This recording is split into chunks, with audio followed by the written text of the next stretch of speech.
Okay, so the tyres, we're going to look at tyres now. Okay. So, tyres are very important, clearly. They are the contact point between the vehicle and the ground. Okay, so they affect all aspects of vehicle dynamics, in a sense. Okay. Clearly, forces for acceleration, okay, both in the lateral direction, so cornering, and in the longitudinal direction, they come from the tyre. Okay. Clearly, if you haven't got no grip, you can't generate those acceleration forces. Okay. They're the primary source of the forces and the torques that control the handling of the vehicle. Okay. There's various different definitions of what handling is and what is good handling and what's not good handling. In fact, there's an article on Autocar's website over the weekend that was talking about what is handling, what defines good handling, and I think the conclusion of that was that basically the vehicle does what you want it to do. But it was, and tyres also support the vehicle weight, okay, and any other vertical forces applied to the vehicle. So obviously, if you've got downforce being applied, okay. The other thing that tyres do, which I have not got on the list here, is that clearly, if you're driving on a road that's got an irregular road surface, the tyres will help to smooth out that road in a sense. It depends obviously on how irregular the road is, but tyres will do a little bit of that as well. Because they are pneumatic balloons. Okay, so the interaction between the tyres and the road provide the tractive forces, so accelerating the car, the braking forces, which is slowing the car down, and clearly as the car's going around corners, the tyres will be gripping. Okay. And they also supply the forces used for stabilising and controlling the vehicle. Okay. And all those things contribute to rolling resistance. Okay, we've covered what rolling resistance was a couple of weeks ago. Okay, and that rolling resistance term, okay, the CRR, that coefficient, that fudge factor, will be contained within these various things here. Okay, and obviously all those things will effectively increase rolling resistance. And the other thing that tyres do is that when they turn, you get what's known as a self-aligning torque. The tyre wants to rotate into the direction it's travelling.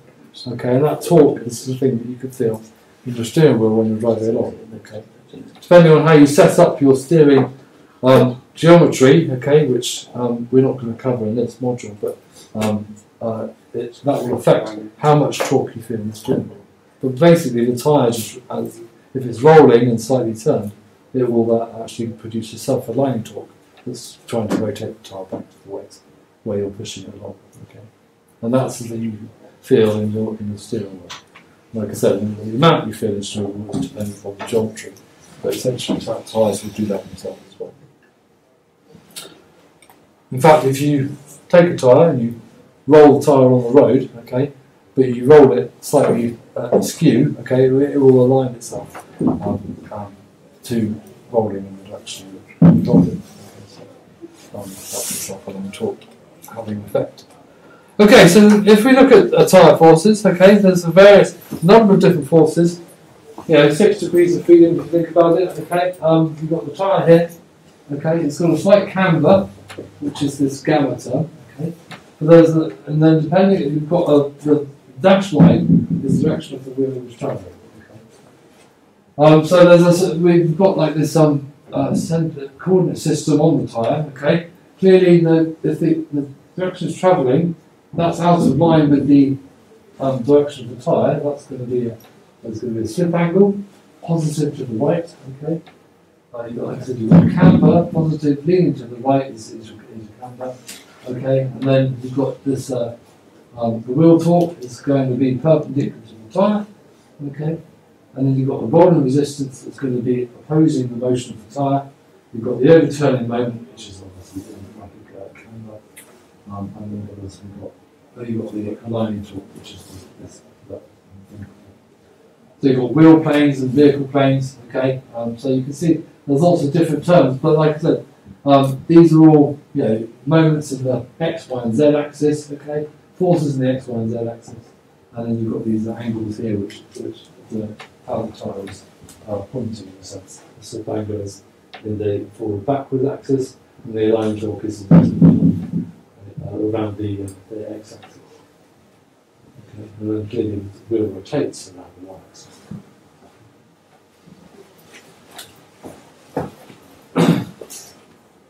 So that's SAE, and, as we mentioned last week, the Society of Automotive Engineers. And if you type in SAE sign conventions for tyres, you get these sorts of pictures. Okay, and there's just a different version of the same picture here, with the planes coloured in, so the parts a bit clearer than this one over here. Okay. So again, the wheel plane here is the dash line. Okay, again, the dash line is the direction the vehicle is moving, or the tyre is travelling, and this is in line with the tyre, and then there's your slip angle. There's your camber angle.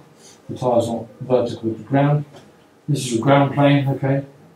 That's the vehicle plane, and then obviously this is your projected from okay.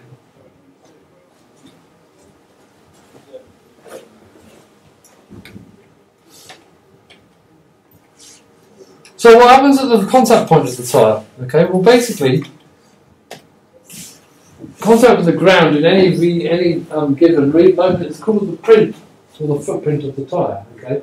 Now, because obviously tyres are rubber, they deform, and so you get a contact point patch between the tyre. Will actually not be. You can imagine if it was a solid wheel or on the surface, it would be a single point, but clearly they deform, and you get an area. Okay. And when the vehicle is on that area, okay, you get these little, basically, all over the tyre will be little forces that will be distributed around the contact point to provide the grip. Okay. And these little points are either stuck to the road, okay, through mechanical gearing. Okay, so imagine like you've got the rubber deforms into little irregularities in the ground, and you actually get like a gearing type effect.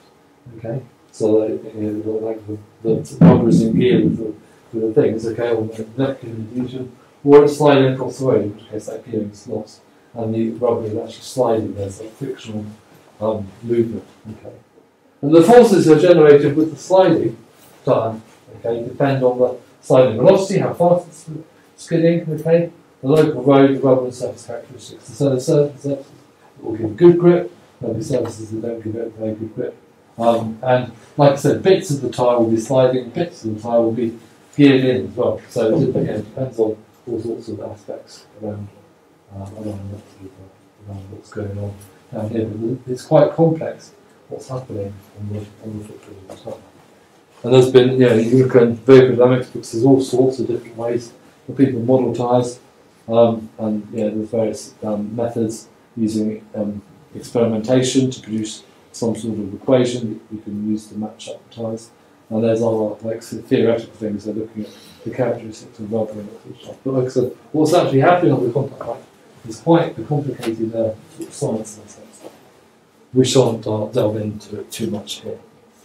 Okay.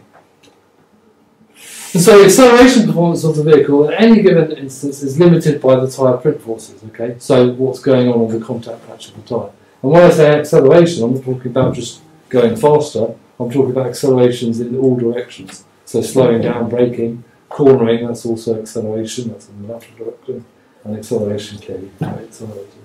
And that's all down to what's happening in that contact point. So what's happening there is very important. Yeah, that makes sense. If you're on an ice surface, so there's almost no gearing, okay, and the sliding is prevalent, okay, there's very low friction, then clearly your ability to accelerate in all directions is limited. Okay, but whereas if you've got a coarse surface that has good gearing, it's got high coefficient of friction, then your ability to accelerate and is what's going on. Okay. And you hear about these sort of modern hypercars and stuff that are claiming that they can accelerate from 0 to 60 in 2 seconds or whatever.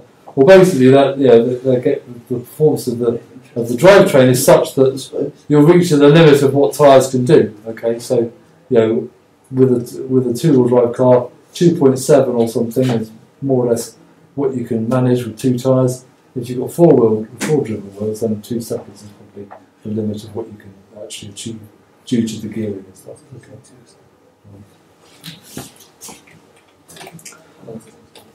So, in terms of working out what's going on, okay, in the experiments in the 60s to try and work out what tyres were doing, there were some different tests that were done. Okay, so this is a model tyre. Basically, you have a rubber, circular, solid tyre sandwiched between two metal discs. Okay, on the ground with a certain load applied, you apply a lateral force, and what happens? And they're working out basically they're measuring the pressure that's being applied to the ground. Okay, the deformation in the tyre looks like this. Okay, so you get this sort of bend of the outside tyre, and then you get this sort of pressure distribution, which makes sense. If it's not moving, that's the sort of distribution you're going to get from the ground. But the next test was the same thing, okay, same wheel and stuff, but this time they rolled the tyre as well as applying the lateral force, okay. So you're applying the lateral force, the tyre is not going to roll in the direction it's pointing, it's going to move over sideways. And the deformation, so that's the deformation of the tyre initial position, okay.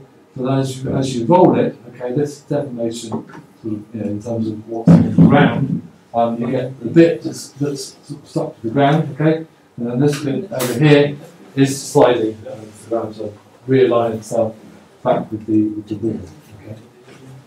So that's the tread length, that's the bit in contact with the ground, and like I said, the first bit, that's going to be in line with the ground as much as it can, and then it snaps back as the wheel rotates, okay. And so again, we've got this direction of travel, and we've got the direction it's pointing, and then that gives you your slip angle, which is out. And what's happening here is what's giving rise to that lateral force that's being generated, okay? And that slip angle, okay, we'll come to see it, but basically the slip angle is going to be the lateral force that you can generate from the tyre is a function of the slip angle times by another coefficient, which we'll come in a second. So that's basically, this is what's happening on the base of the tyre as you turn it as the vehicle's rolling. Okay, and basically the tyre will generate this force here, because this bit's sticking, this bit's sliding, but that's going to generate a force that's going to try and pull it back straight. Okay, that's your lateral force in back that's going on there in the tyre. Okay, so this is in the other direction. Okay, but you can see, like I said, there's a contact patch here.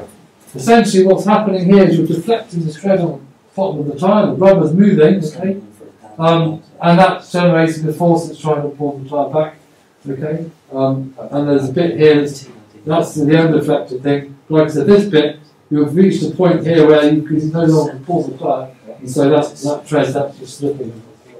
So what's going on in that contact patch is you've got a bit of tread that's gearing, okay, it's moving with the road. Okay, but there's a bit of tread that's actually sliding across the road.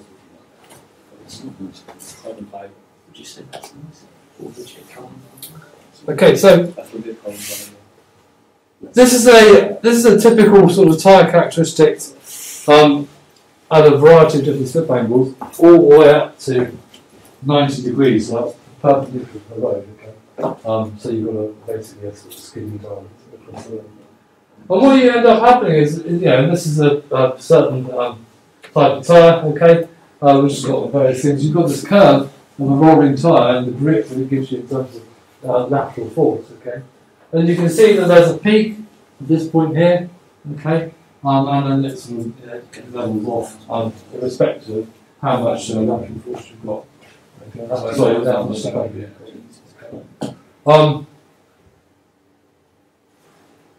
and if you've got a locked tyre, okay, you end up with this situation where you're not going to speak. Like I said, it's better to have a rolling wheel than a locked one, okay, which is a locked tyre, it doesn't give you much lateral grip, but more lateral angle, lateral force. Sorry. Now I've got a video here that I'll show you. This is of tyre testing and what they do to test tyres.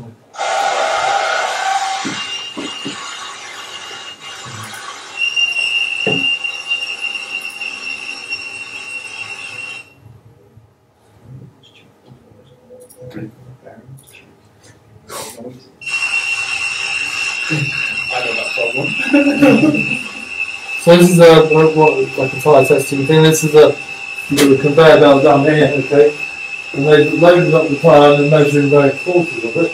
And then in a minute you'll see that they start angling it. Yeah, there you go.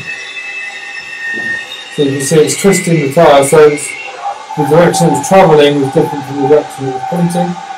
It generated that force, okay?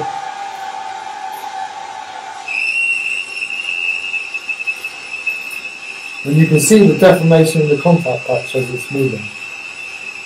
It's quite lightly inflated this stuff, so it accentuates what's going on the contact patch. So it will start slip angle again.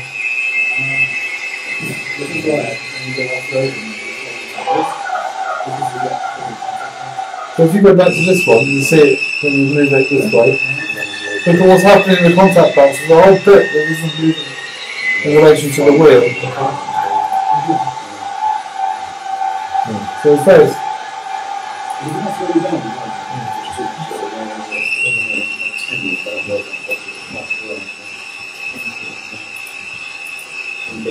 If you do a research on YouTube, you can find all sorts of tyre testing stuff, different wheels and that sort of stuff. This is how tyres are tested when you get different curves, like that curve that I showed you.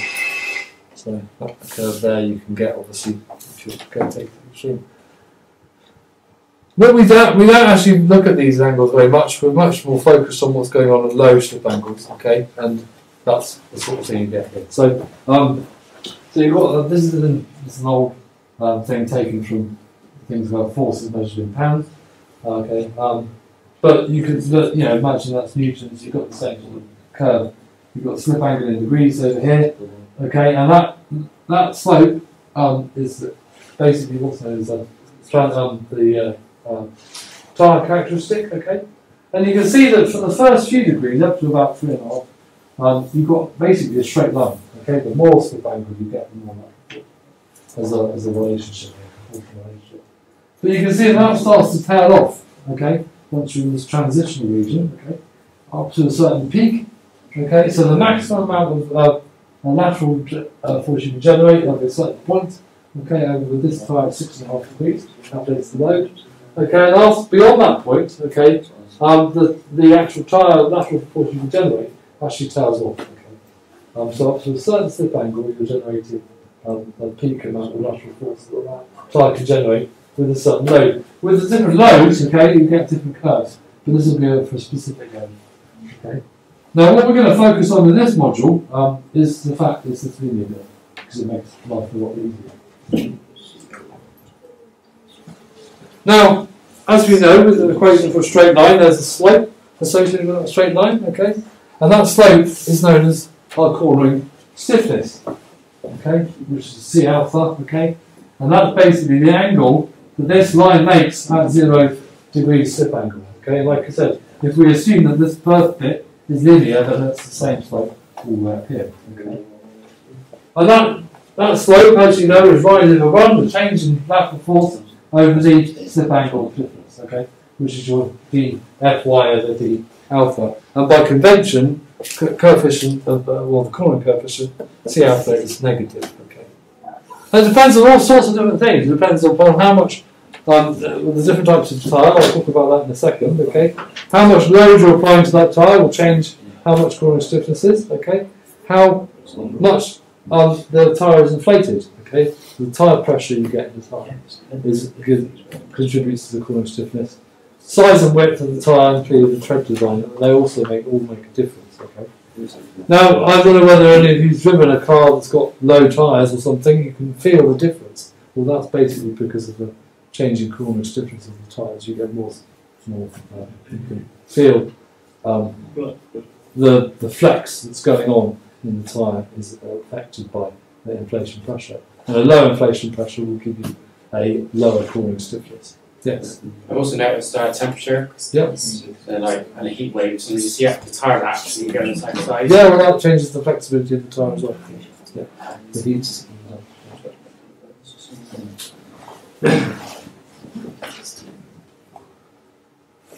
So like I said, at low slip angles, the relationship is linear. Okay, so like I said, this is just the same thing here. Again, it's from the old text with pounds, force, being thing. You can see that this relationship for this particular tyre is linear up to about 6 or 7 degrees. Again, it's to do with the slip angle.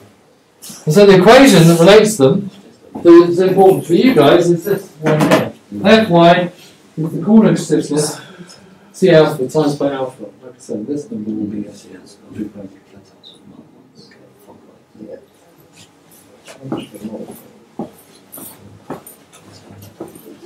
There's your MX and your MX plus B. I mentioned tyre type. Okay, well, there's two types of tyres that we generally consider with cars. Okay, and they concern how the tyre is constructed. Okay, basically you've got these two types: radial ply and bias ply. Okay, bias ply are old-fashioned tyres. Actually, most car tyres nowadays are radial. Okay, the basic bias ply, you've got these layers. This is the bias ply one. Layers arranged in a diagonal across the tyre. Okay. And that gives you a stiffer tyre in the side wheels, okay, more stable, but because you've got stiffer side wheels, it's more uncomfortable. It's got poorer heat generating capacity as well. Whereas radial ply, the cores run round the tyre in a radial fashion, okay, from B to B, okay. So this is the tyre B, okay, and then run in this direction over the tyre, okay. You've generally got some reinforcement going on. Some steel sort of meshing here, okay. The tyre is able to flex more in the sidewall, okay, but the rigidity in the tread area is greater, okay. So the tyre, this bit of the tyre is less likely to slip, okay, with the road, okay. You've got flexibility in the sidewall, so it's more comfortable, less heating going on, and lower rolling resistance, and yeah, more comfortable. So that's why most radial tyres, most tyres nowadays. Radial, okay. You can still buy bias ply cars, but tyres for like classic, pre-war cars and stuff where they've got very different dimensions and different sort of construction. But that, obviously, depending on which type of tyre you've got, will quite change quite a lot with cornering stiffness.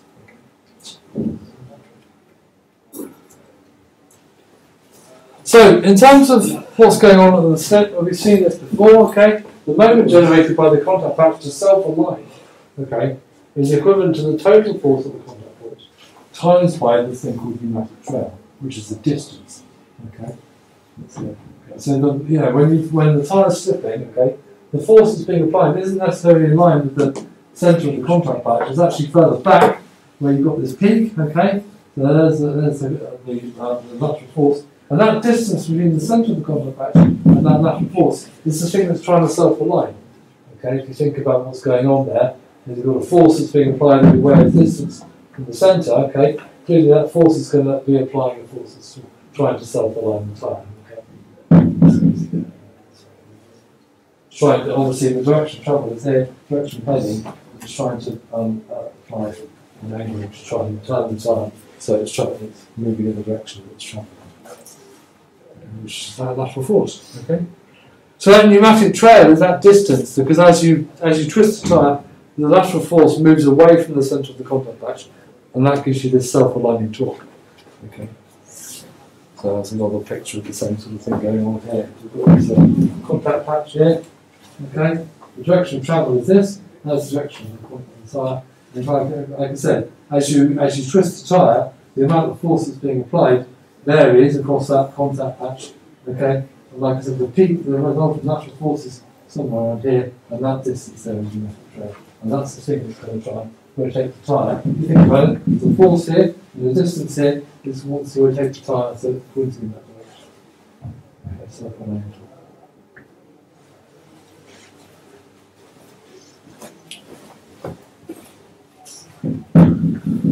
So that aligning torque, like I said, is the torque from the combined effect of mechanical trail castor. So that's to do with your suspension geometry, okay, because depending on how the steering axis interacts with the ground, where that is, okay, and pneumatic trail is felt by the driver through the steering wheel. That's your steering feel, like I said. So again, the same sort of thing going on here.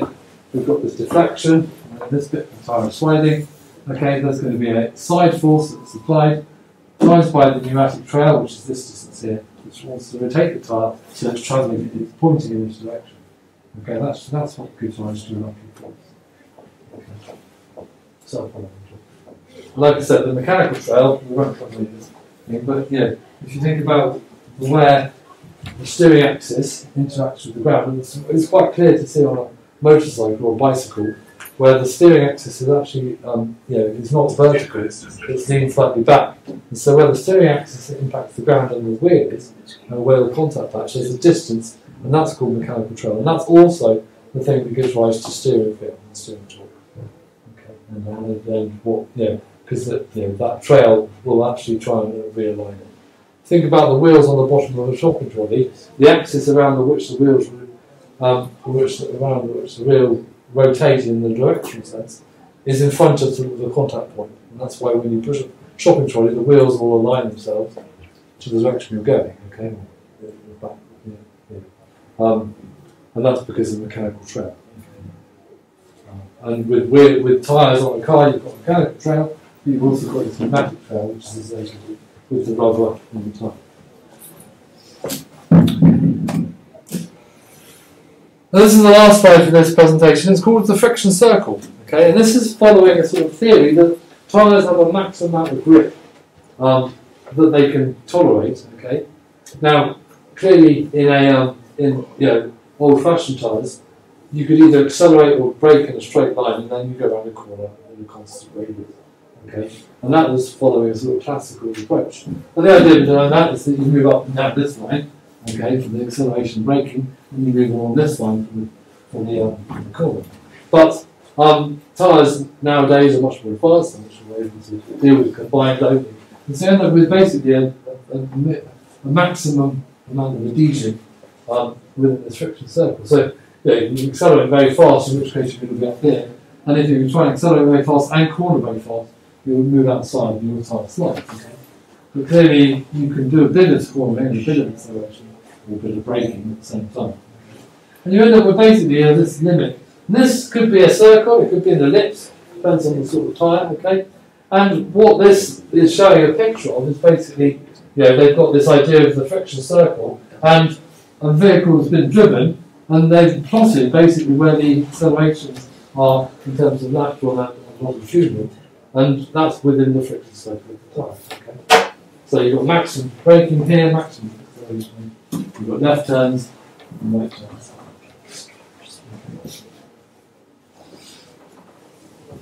And basically, the task of the tyre engineer and tyre designer is to maximise this circle, and the task of like a racing car driver is to drive at the maximum.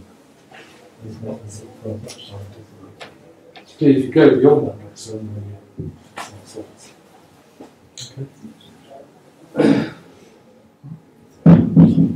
so typically during a severe handling manoeuvre, American spelling of manoeuvre, vehicle experiences combined slip conditions. So like I said, you're off with these axes because you're combining those directions. Okay. Well, that's called the GG diagram. This is basically you've got acceleration in this direction and that direction, and acceleration in the other direction. So hence the both G's being plotted in the same way.